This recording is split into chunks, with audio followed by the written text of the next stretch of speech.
let's get Jacco going. That's why I'm here. I want to hear that guy talk.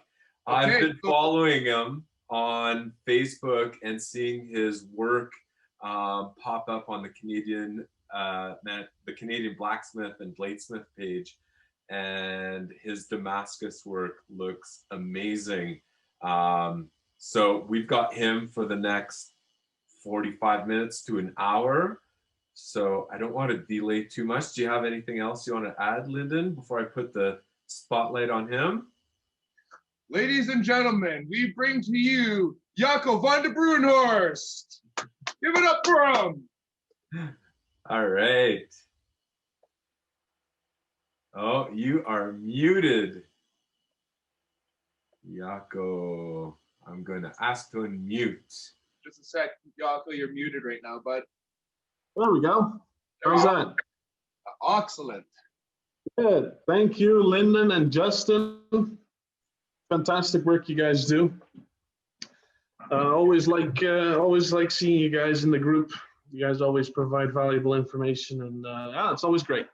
We always have a lot of fun, I think, in the group. Most of the time, at least. I think all the time. All the time. So it's good. Well, quick introduction. My name is Jacco Van De Bruinhorst. That's it. No, I'm a knife maker. I make knives, I forge knives, I sell knives. I moved away a little bit from selling at markets, but that's pretty much what my topic is going to be here today. It's making stuff for markets and how to sell at markets. That's a resource, a very valuable resource, often overlooked. So I'm just going to cover a bunch of things over there because I've kind of moved away from it because I'm so busy already. I have no time to go to markets anymore. And thanks in parts, in a great part to markets, I am this busy. So quick introduction about myself. My parents, they had a blacksmith shop in the Netherlands. We immigrated to Manitoba in 2000, lived in near Winkler for the first 9 years. So 2009, we moved to Ontario, and here I live now with my wife and now son in the tobacco fields just south of Tilsonburg. So there you go, that's me. I've been making knives for, it's hard to say, because my first knives, I don't know if I would call them knives, but I made my first edged tool, let's put it that way, in 2012. So, making and selling for markets, that's my topic for today. Basically, I'm going to cover every little aspect of it. I sent Lyndon the notes that I drew up. I figured if he wants to share it with the group, he may. I might not be following the notes, but if you wanted to follow along, there's a couple key things you'd like to pay attention to. Yeah, Jacco sent me a small list. He's a very well-organized gentleman and decided to write out exactly how he's going to present all this to you guys, which is something I think that we'll share with you guys, because just having that list written out, just that alone can show you exactly what steps you need to take in order to start getting into the farmer market field. Mm-hmm. Good. I think I'm going to grab that list a minute. I'm wondering how I can. There we go. Got my nice office chair in my shop. If you don't have one, get one. Good. Okay, so I don't know. That's the list. Is my camera inverted? Can you see if my camera is inverted or if it's? Do you? Hey, did Lyndon? Did you receive this picture? A picture of this? Yeah, I'm just trying to find it for you right now, bud. Okay. Okay. I'll screen share it when I receive it. Alrighty. All right, so then I'll just follow these points so you guys can follow along. Okay, so I wrote down first product, because I mean, you can't go to the market without a product. First of all, really important, small things. People, especially at markets, they're often walking around. They're visiting all sorts of little shops. You don't want to sell a huge thing. My experience is small things are bought really easily, and the nice thing is small things often can be sold for a couple bucks. And who doesn't have a couple bucks in their wallets? So that's kind of I have under the topic small. And when I mean small, I mean if you're forging or if you're starting out, practice making keychains. It can be little scrolls or little quarter-inch square bar twisted, or it can be leaves. It could be whatever, anything, small things especially. Those and if you can provide a lot of it, that's the beauty of small things. You can make a lot of it in a short amount of time. There you go. Look at that. Good. Now it's up there.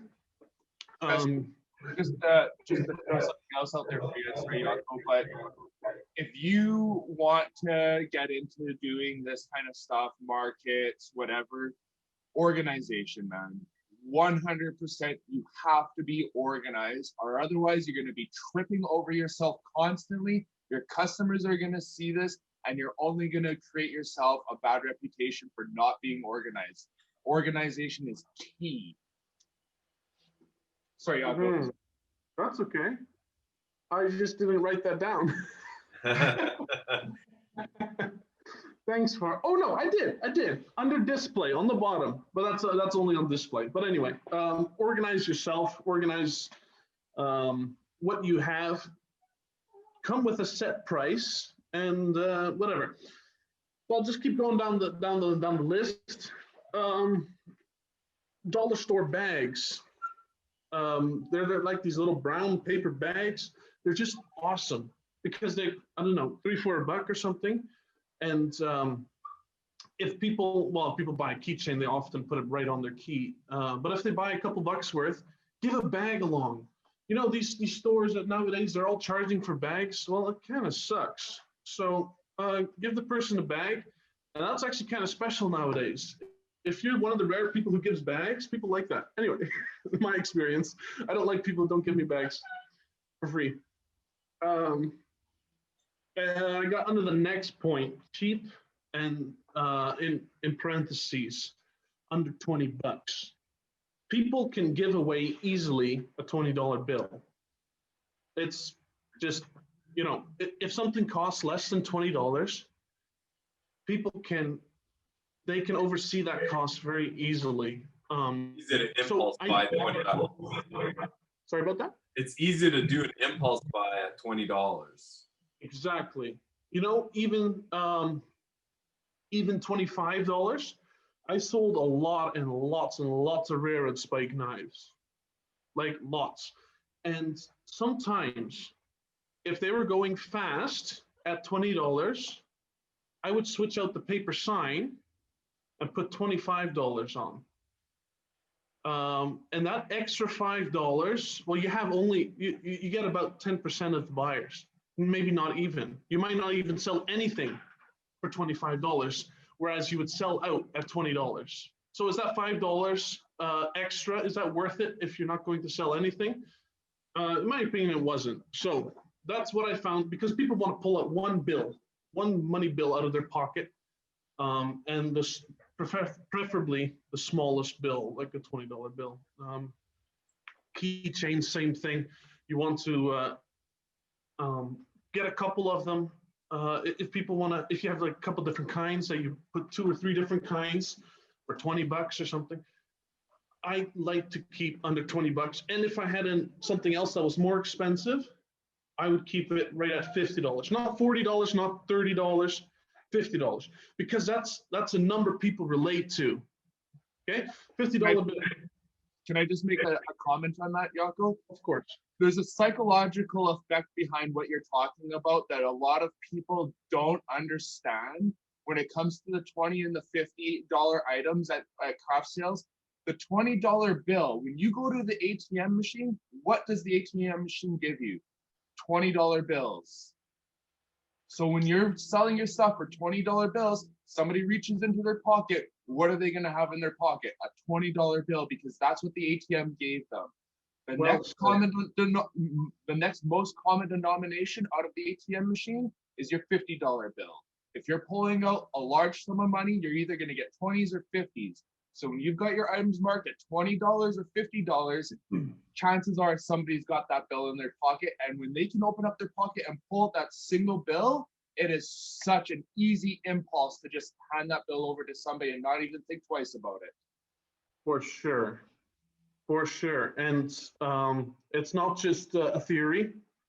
We have sold like shit on days that we raised the price even by a couple dollars. You either have to raise it by a lot and go to the next, I don't know, denominator, that next bill that you have, or sell below it. You can't really find it in between. So that was our experience with so important, cheap, under 20 bucks, and you can sell a lot. If it's 20 bucks, especially like handmade little stuff, if it doesn't take a lot of time and you're making money at the end of the day, then it makes a lot of sense once you start adding up. If you, so anyway, that's basically it. Lando or Lyndon, he commented. That was a great comment. I love that, and it is very true. I love you. I love you, man. Okay, so oh, looks like I made a spelling error. You have to coat with cheer coats. I meant clear coats. Your metal things. If you're going to sell any little metal thing at the market, you got your tents, or even if you don't have a tent, most markets require a tent.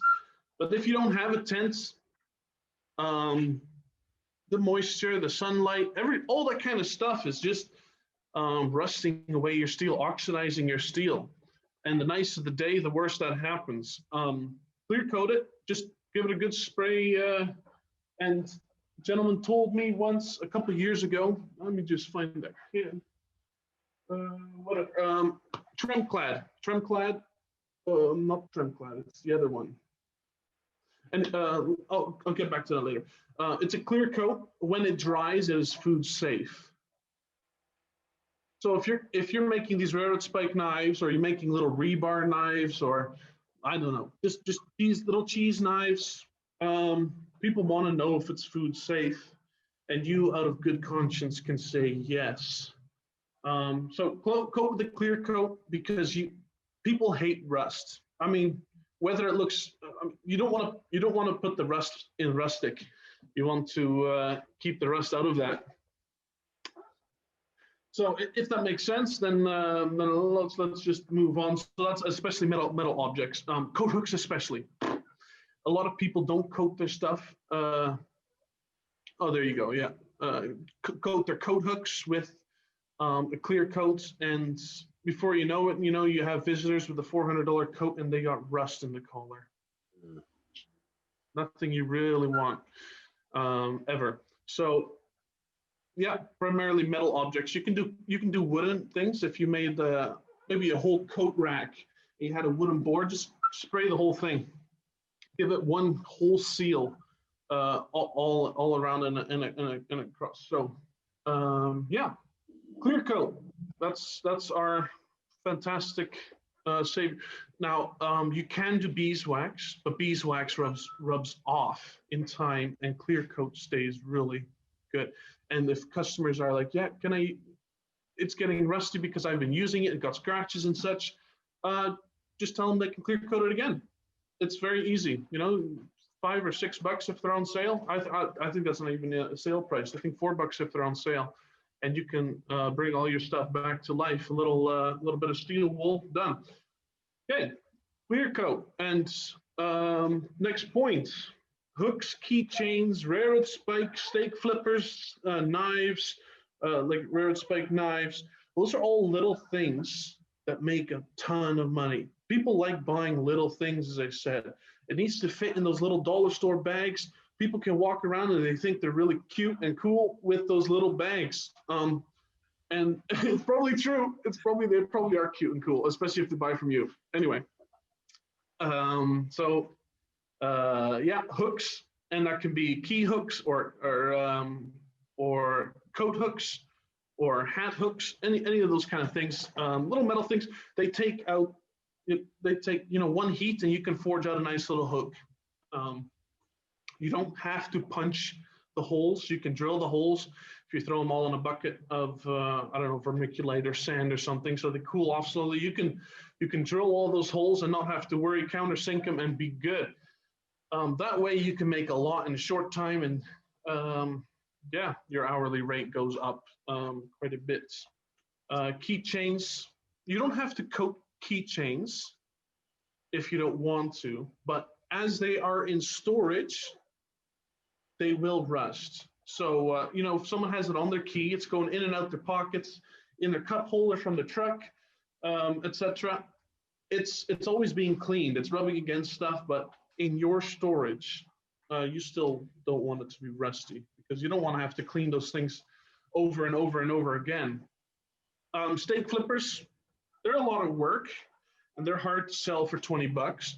But what you could do, if you made like a knife and a bottle opener from the Bruinhorst spike and a steak flipper, sell the whole lot for, like $100 or something. And then tie them with a little piece of twine to a little, I don't know, a board of cherry wood or something, just some kind of weird display thing. And that makes a big difference too. People like sometimes to, instead of buy separate things and end up paying a lot, you buy a couple things together, and you can end up saving a little bit of money, and that's putting money in your pocket, because at the end of the day, you might not be selling anything if you hadn't done that. Good. Moving on, business cards. Question for you. Sorry? Question for you regarding items that you sell. Have you ever tried selling nails, blacksmith nails before? I have, and I've never sold any. Actually, I have. I sold 3 one time to this old lady who was really happy that someone still made nails. But that's the only time, and I've had them a lot on my table. After a while, I said, you know what, I'm not going to do this.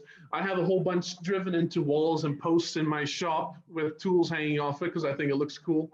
But I've given them to kids and such, and well, kids don't really find them fun. People don't find them fun. You can't or at least I've never been able to really make them for 50 cents each. I had to, charge at least, $2 or $3 for a nail.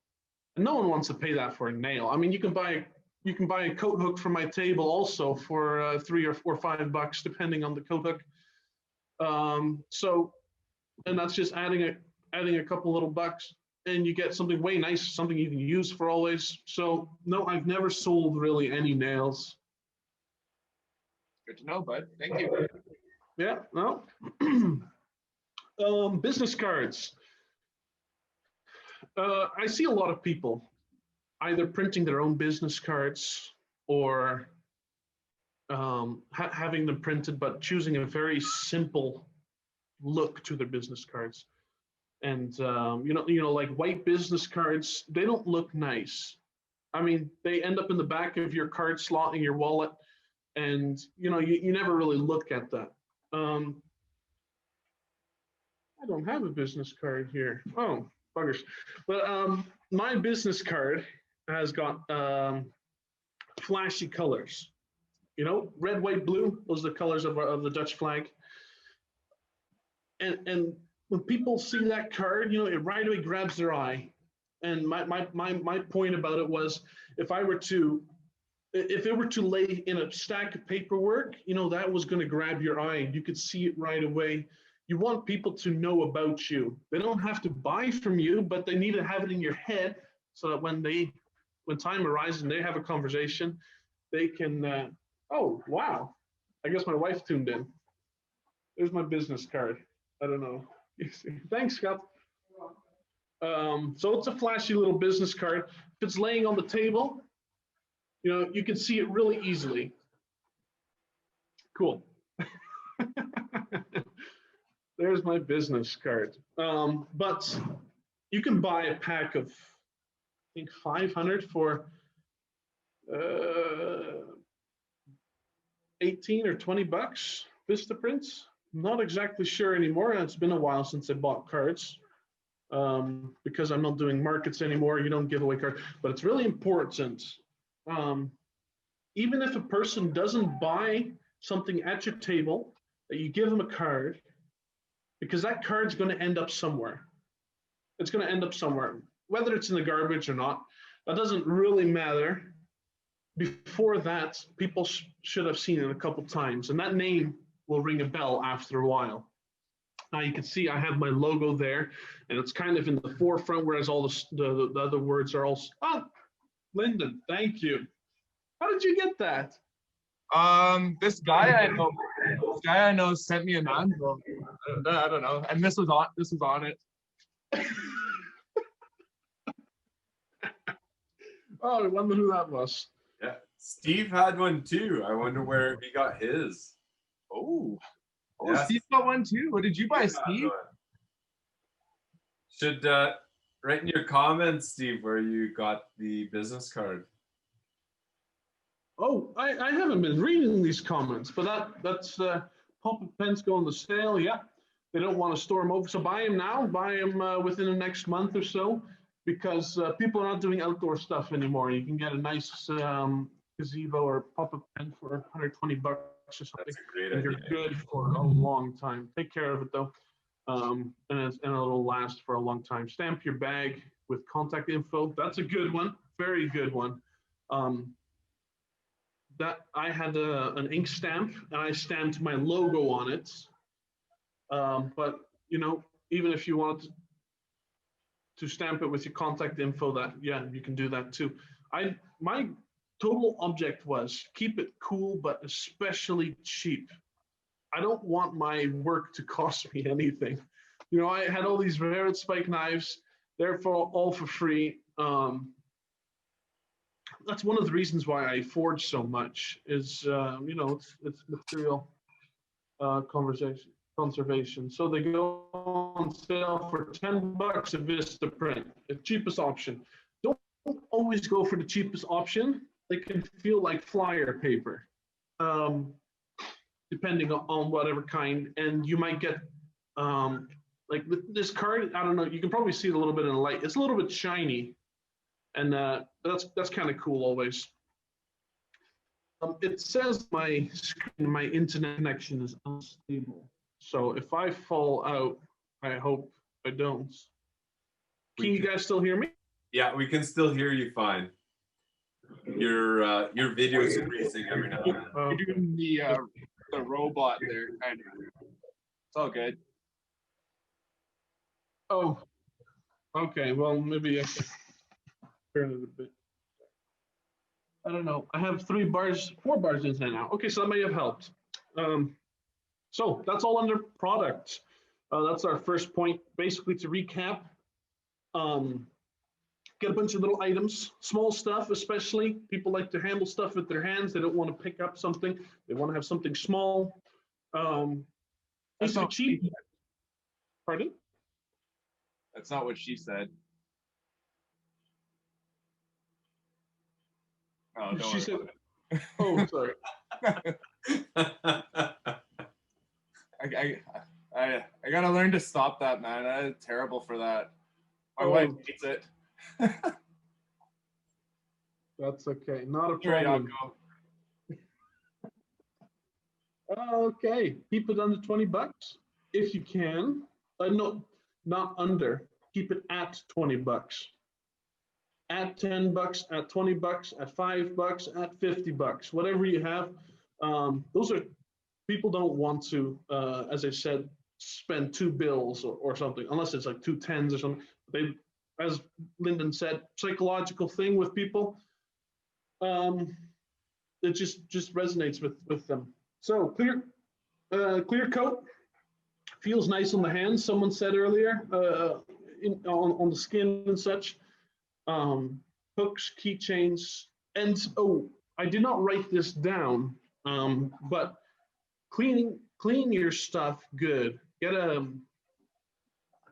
get a wire cupped brush on your angle grinder and take all that rust and forging scale and all that junk, get that off before painting, and it'll just look so much better. And you can't paint to rust without it without having a bad paint job. So small things like hooks, keychains, railroad spike knives, and big bottle openers. Bottle openers are really easy to make.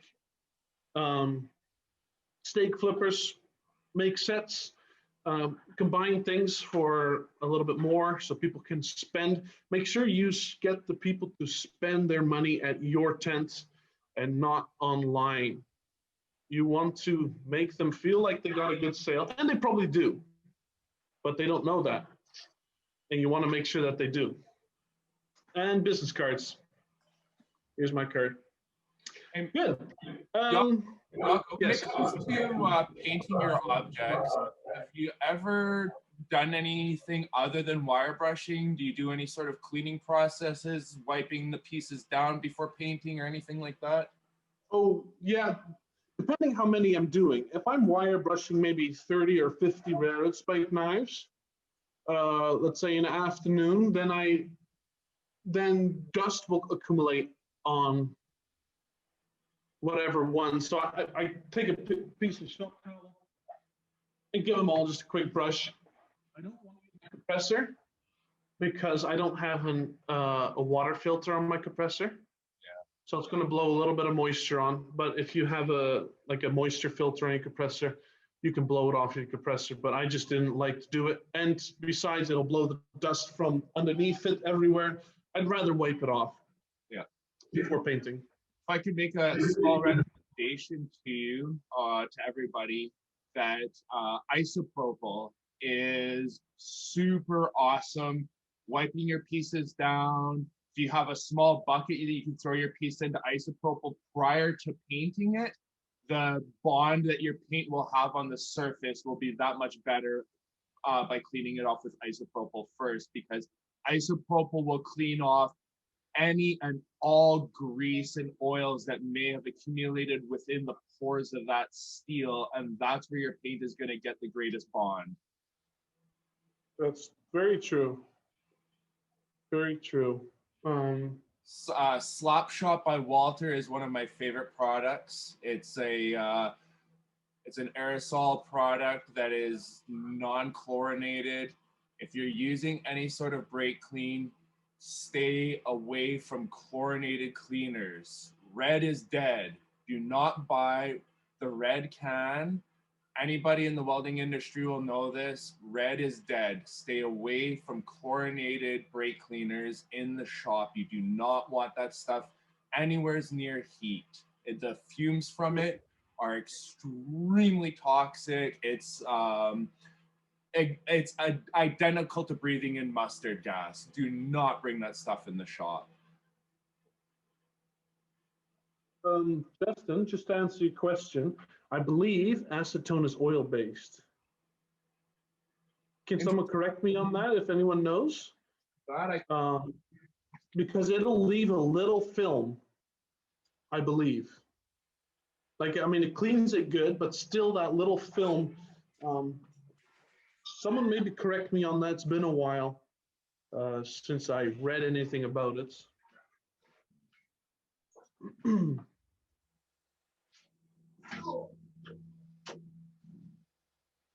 Yeah. But yeah, like Lyndon says, clean it good.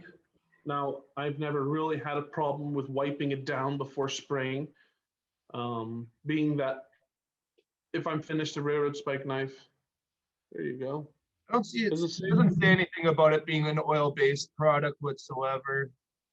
So, okay. I'm really not too sure. I mean, I would assume that with it being a fiberglass thinner, that's what acetone is. One of the big things with acetone is it's used to thin fiberglass and paint. Can't imagine that it would have an oil in it really too much. Acetone mixed 50-50 with transmission fluid is one of, if not the best rust breaker you will ever find in your life. The guys in the oil field, that's what they use. You don't buy WD-40 when you're out in the oil field. Acetone mixed with transmission fluid, 50-50 mix, best rust breaker you'll ever have in your life. It will eat the metal though, so don't just let it soak in that mix. Sorry, Jacco, I'm taking you away from your presentation, my bad. No, that's good. I asked someone to find that out for me because I didn't want to do it myself. Okay. Display. I guess you could put a / presentation under the second point. Display. Tall tables. That's our first point. Tall tables are really important. You want to stand. You know, sometimes you see these people in these lawn chairs and they're sitting like this. And they're sitting back in their tent and they're not really that fun to go to. You don't look like you're going to get a nice product there because of their body language, I guess. They're kind of sitting, they're not active. It's almost like they don't believe in their product. Look at the advertisements from, you guys remember the advertisements from ShamWow? You know how the guy is like really actively pouring Coke over this carpet, and then he's wiping it up, and that draws just dozens and dozens of people. Why?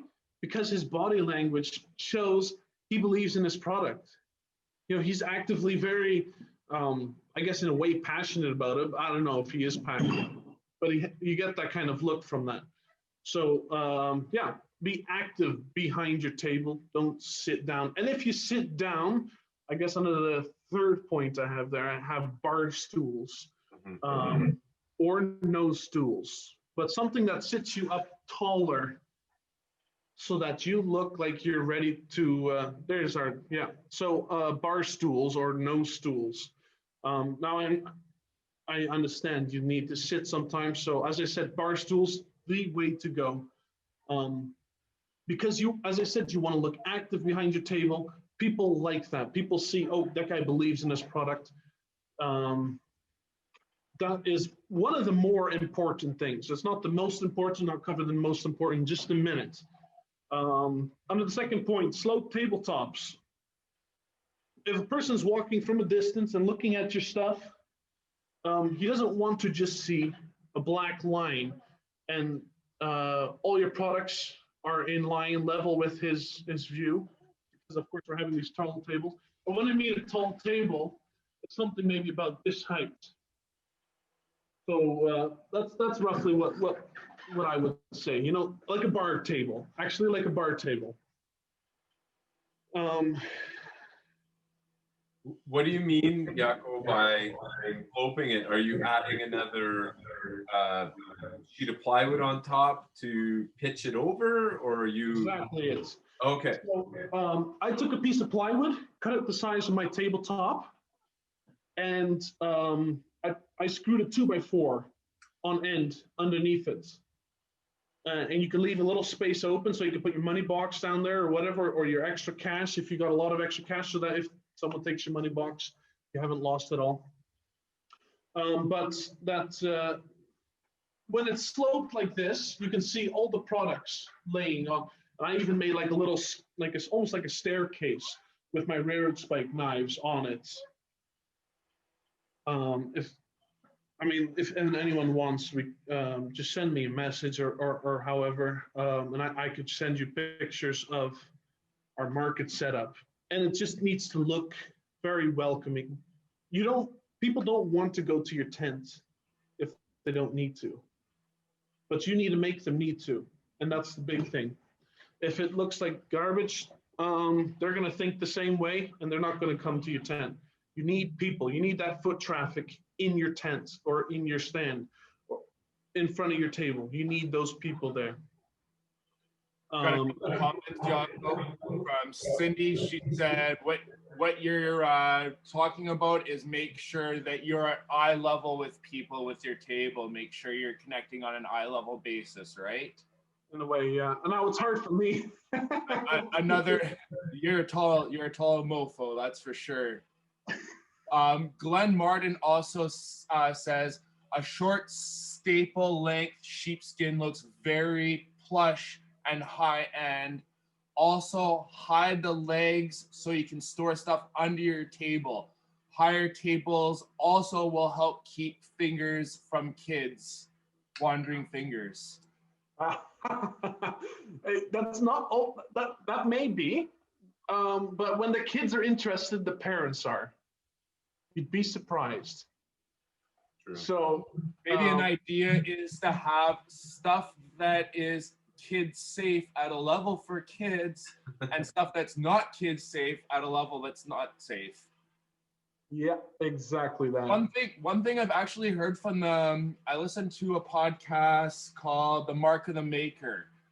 These guys deal with high-end knives. They're knife collectors. They don't deal with cheap stuff. They're all like $5,000 knives plus.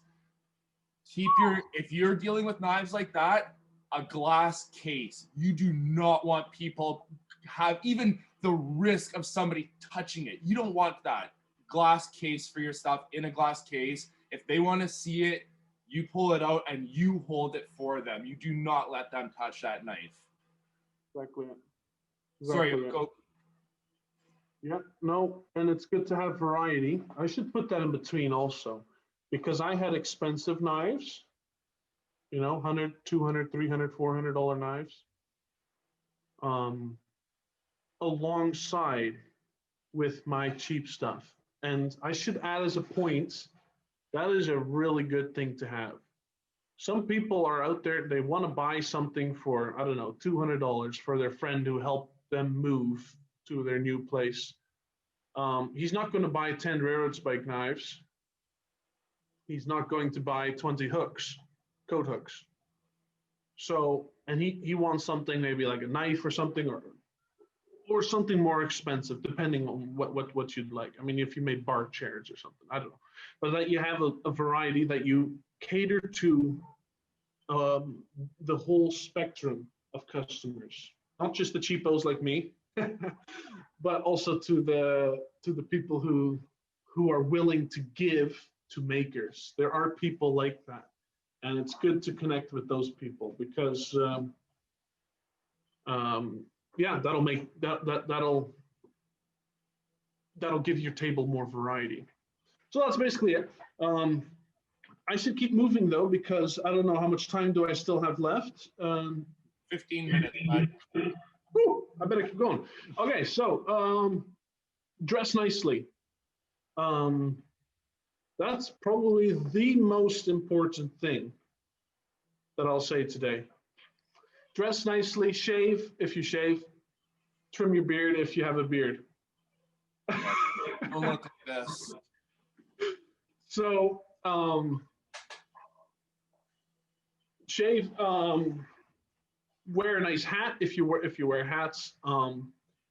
If you come over, or sorry, if a person comes to the tent and they say, oh well, that guy, he's got his work shirt on, even if it's not your work shirt, if you have, I don't know, you Canadians love ketchup stains on your shirt.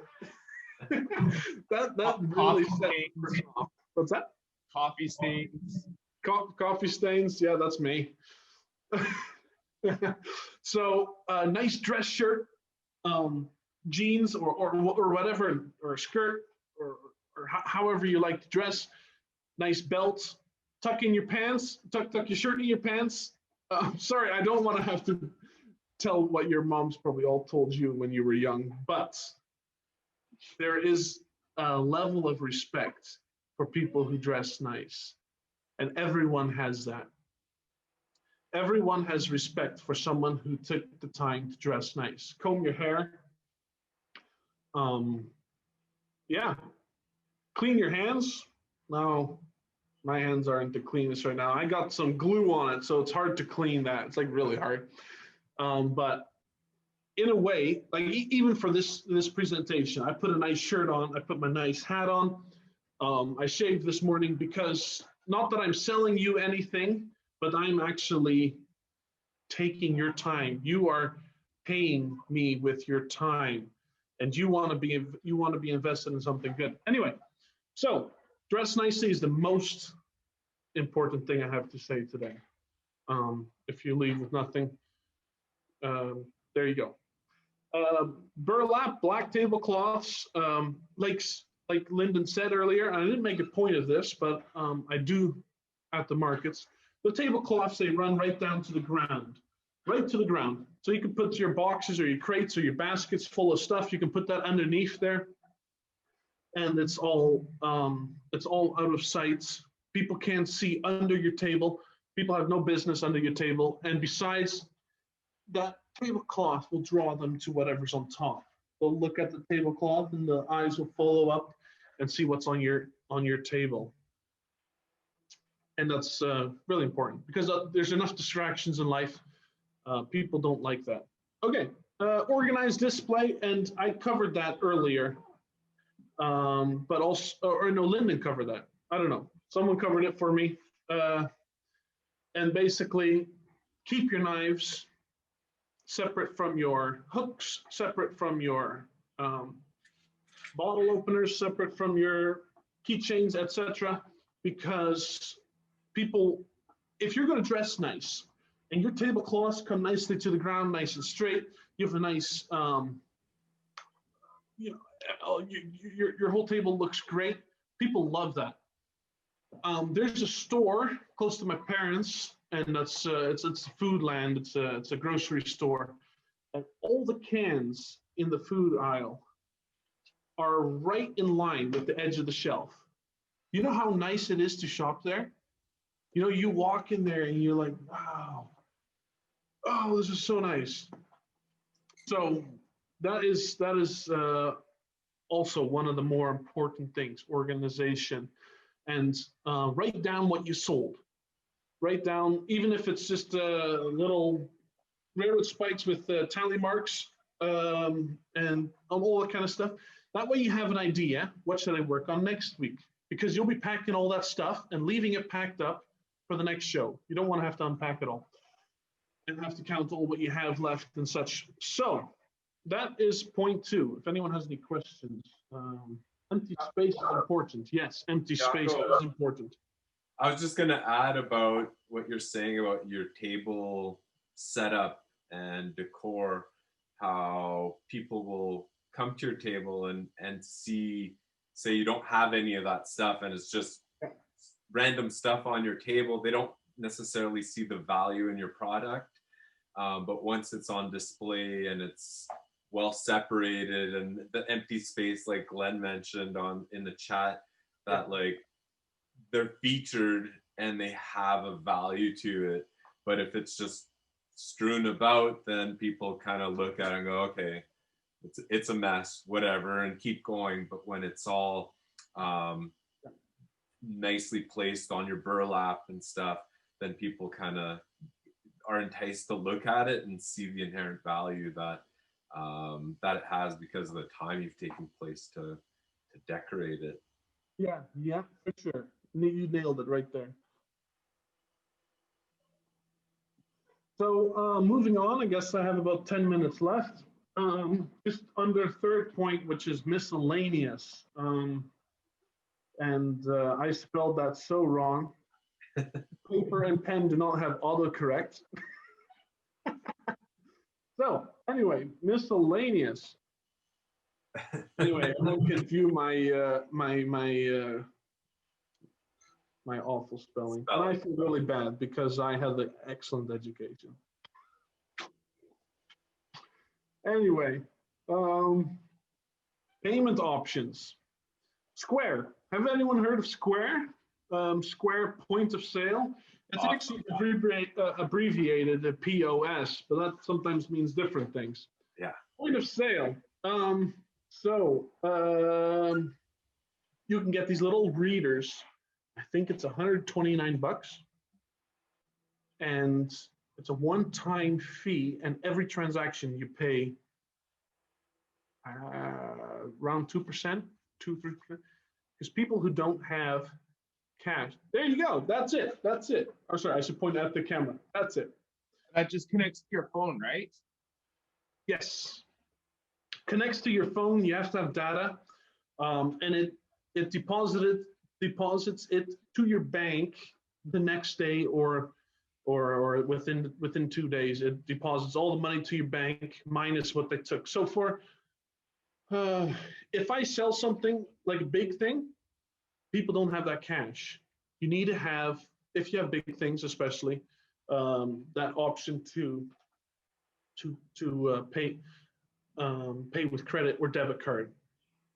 Sometimes on the day, if I got $1,000 on my paid on my card reader, I think 12, maybe $15, maybe $20 or whatever, goes to Square of that cost. I forget the number for a minute because I don't do much of the markets anymore. But I forget that number. But that $20, that $20 is an investment that's 100% worth it. Those people would not have bought those expensive things if I did not have the ability that they can pay with card. I know it sucks, but people don't walk around with that amount of cash anymore. And if you give people the chance to walk to the ATM, they will rethink themselves. They might stop at another table, right? Exactly. And they've forgotten about you and you lost your sale. So that little square, if I'm not mistaken, you can set it up to email receipts to the purchaser as well, right? Email and texting. So people can put their number in. You can even download the Square app and take manual credit card entry without having to get one of those little things. And some people like it. I remember this one lady, she pulled the card away the moment I flipped it over to get that security code. And she thought I was taking all her security information. But it just goes through the perfect, or it goes through that Square, and it's a highly known credit card company, and or credit card payment company. And but she didn't trust it, so I lost the sale there, and then I decided, you know what? I don't want to have that happen again. So I spent, I don't know, I thought it was 100 and maybe it was less. Maybe it was $89. I forget exactly. Yeah, they're not expensive. I think I purchased mine for like $60, but that's could be that too. yeah, it's not expensive because they know they're getting it all on the back end. Every process they're skimming off the top. So like we were selling our husky puppies this morning and this afternoon, and Martina, my wife, she's busy with that, and she needed the Square for someone. And that's really nice if you have that option, and you just tell the person, if you want to use card, we can do that at 2%. wow. Okay. So that'll ensure you got a sale, and that'll ensure them that they can be able to pay with their credit card. Not everyone has the cash in their bank to be able to pay for a puppy up front. But anyway, so how to contact the market? There's these groups. It's called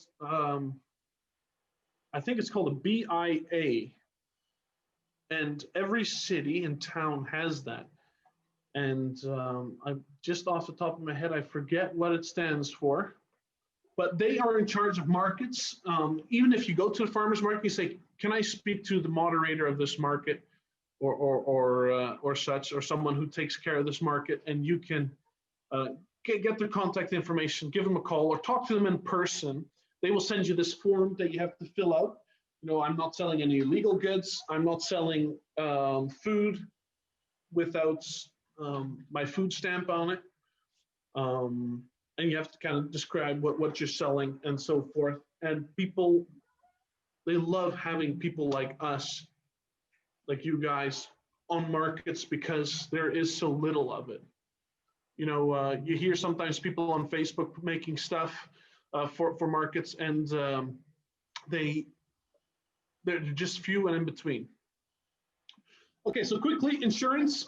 Not every place requires insurance, but the biggest market in Canada is in St. Jacobs, Ontario, and they required insurance, and that was almost $800 extra per year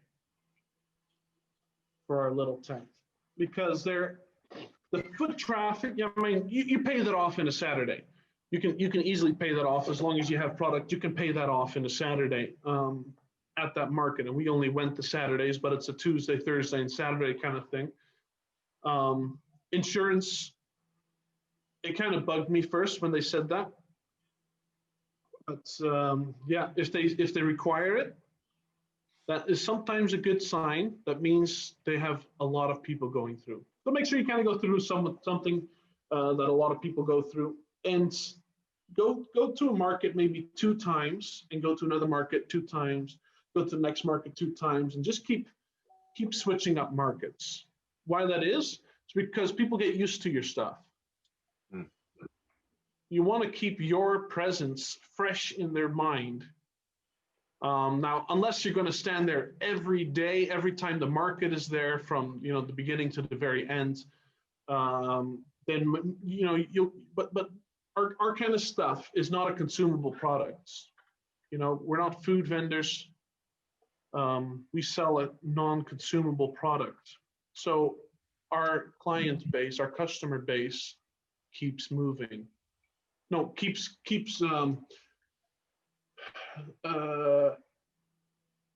drying up almost. Our source of customer. There's only so many people in that town that will buy our stuff, and so basically hop from market to market, and people will get that. That's just the last thing. Location in the market, very important. If it's on a town square, or if it's on some kind, go on nearest to the intersection, preferably on the corner of where 2 roads meet, or more roads, or what, because people who stop at the stop sign or the stoplight, what are they doing? They're looking around, they're like, what's going on over there? And then they see your sloped table with your products on it, and they're like, hey, and they switch into the right lane, turning lane, and they park their car and they buy all your stuff. Location in the market is very important. Also, close to the entrance, and sometimes, or often, they don't even have an entrance, really. There might be several entrances to get into a market. However the case, in the market, you want to be not just where people are, but where the cars drive, and have your stuff being, somewhat able to face the road. That's a really important part, key. And then the very last point I have written on the page, oh shoot, I'm a minute over. But quickly, location of the market. Beach towns, tourist towns, tourist areas, those are the biggest place, because tourists have money. They come to a place, they spend $200 a night in a hotel. They spend $60 for a 2-person meal at the restaurant, and then they have money. Tourists have lots of money. I mean, otherwise you're not a tourist, you're a tramp. So your customer base, your biggest customers are often the tourists, and they will buy that kind of stuff. So location of the market is very important. If you go to a certain town, let's say to go, if there's a lake or something, and you go to swim there, and especially if it's on a weekend or so, then that's maybe a good indicator that a lot of other people are going there too, that are not from that town, but from a different town. So, yeah. Awesome, Jacco, man. That was absolutely beautiful. A wealth of knowledge for everybody that wants to get into selling their own products and join the marketplace. This is your little spiel presentation. If there wasn't something in there that somebody wanted to know, by all means, message myself. Justin's really good with talking to people. And of course, Jacco, the man that presented all of this to you. I have not met, well, I can't say I've never met a better person because, I mean, my mom, she's, you know, the best that you can get, right? Everybody loves their mom. Love you, Mom. But Jacco, one of the most excellent people I've ever met in my life. Thank you for being such an excellent gentleman, Jacco, in your presentation. If anybody would like to reach out to Jacco, where can we find you? This place is our Facebook and Instagram. AVB Knives is my business. You can see it on my shirt here. Otherwise, yeah, if you want to write down my number is 519-441-7395, and that might be a long distance call depending where you're from. Jacco, is that your cell phone? Yeah. So you got those nudes I sent you? That wasn't me, though, by the way. I don't know who that was. I just sent you. I didn't pay to not get them. So it probably was. All right, Jacco, thank you again, sir. Everybody, I actually have to step out for a moment. I've gone and gotten a bunch of t-shirts printed out that I'm going to be sending out to all of the presenters here. We're gonna try to figure out how we're gonna do that, but we have extra t-shirts. They're gonna be for sale. They're ManIron 2020 shirts. Anybody that would like to have a shirt, please contact me. It's very limited quantities right now. The first batch is a very limited quantity. I have 15 extra shirts available for purchase right now, outside of the ones I'm giving to the presenters. If the numbers look good, that more people want shirts, we'll get more made. It's the guy that does them for me. I've worked with him for years now. He makes awesome shirts, hats, bags, jackets, you name it.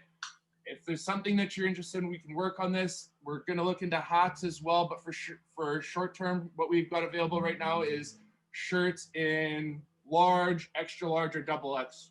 So if you'd like one of those, hit me up ASAP.